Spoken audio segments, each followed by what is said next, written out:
So there's something that's been going on in Bulls Nation, specifically on social media, on Twitter, that has me confused this year. And it is Coby White seems to be immune to criticism. Like any time that I send out any tweet that has any criticism of Coby White, I am met with 100 replies of people who are pissed. People who are like, that's not fair.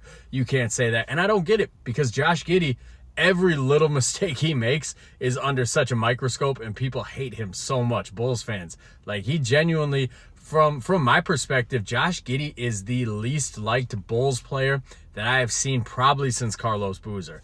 It's seeing the reception he's getting on social media this year. It's kind of crazy because he hasn't been as good as I thought he was going to be. I was a fan of the Josh Giddey trade. I thought we're getting a kid, he's 20, 21 years old. He's already produced in the NBA. He's been in a winning environment. Now he's going to get to go somewhere where he can blossom, where he can get a bigger role. In the past, we've seen this have success. Look at SGA. He was on a winning team with the Clippers, went to a different team, got a bigger role, bloomed. Look at Tyrese Halliburton, went to a different team, got a bigger role, he bloomed. So there was a blueprint for success with these type of players who'd already produced in other spots, were still young enough that their game was still growing, and that just hasn't happened this year. Josh Giddey has not been what I thought he was going to be this year, but he hasn't been as bad as Bulls fans make him seem. And every little mistake he makes, it's like the world is ending for Josh Giddey on Bulls Nation. Meanwhile, Coby White, he hasn't been great this year either, guys. Coby White has been a huge disappointment for me this year. The thing that confuses me with Coby is it seems like all his made threes are tough, contested, off the dribble made threes.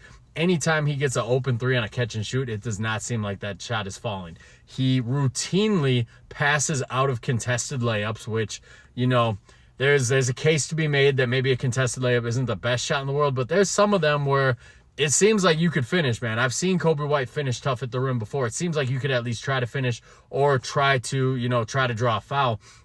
But we routinely see him pass out of layup attempts to spray it out for three. And usually they're not open threes, so he'll spray it out. That dude pump fakes, swings the ball around. He pump fakes, swings the ball around. Doesn't even lead to a shot attempt, where the better shot attempt would have just been Coby White going for it at the rim. And on defense, he's been a train wreck this year. He has not been good. There's a lot of people who will tell you he's trying hard at that end.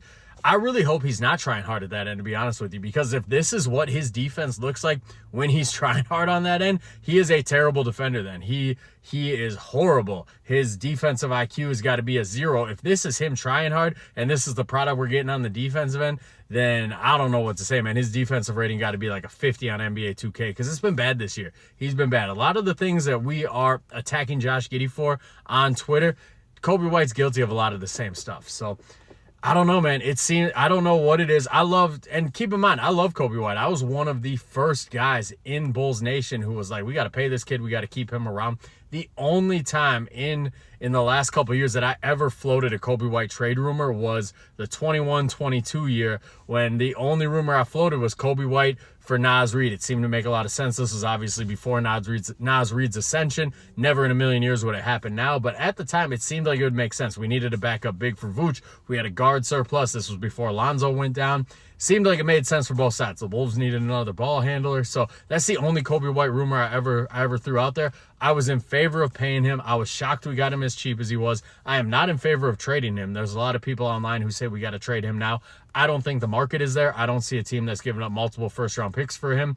I don't see a team where Coby White makes them better. I don't see a team, not that he doesn't make them better, I don't see a team where Coby White gets them over the hump. So that's what you got to keep in mind with trade rumors these days too, is Coby White going to make a team better? Yes. Is there a team out there where Coby White is going to take them from a first-round exit to a second-round exit? Probably not. Is there a team out there where they're a second-round team right now, but adding Coby White would get them into the conference finals or the finals?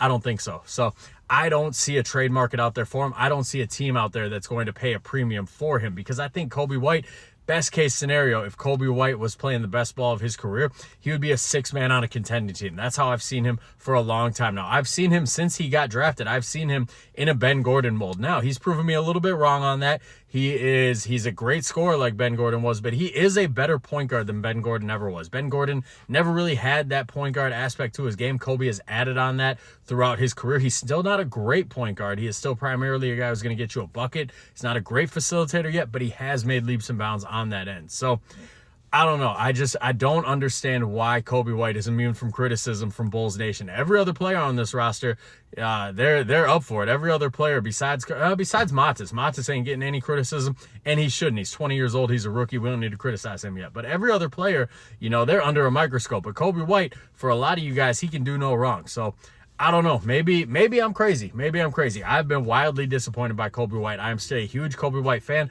I'm not advocating for a trade of him by any means. It's just confusing to me why this dude is immune from criticism from the majority of Bulls fans out there. So you guys let me know in the comments what you think about Coby White this year, why you're giving him a pass for his play this year, if you are giving him a pass, and if you are still one of those guys who think Coby White has another level to his game. Let me know what makes you think that, man, because I kind of think we've seen the ceiling of Coby White, if I'm being honest.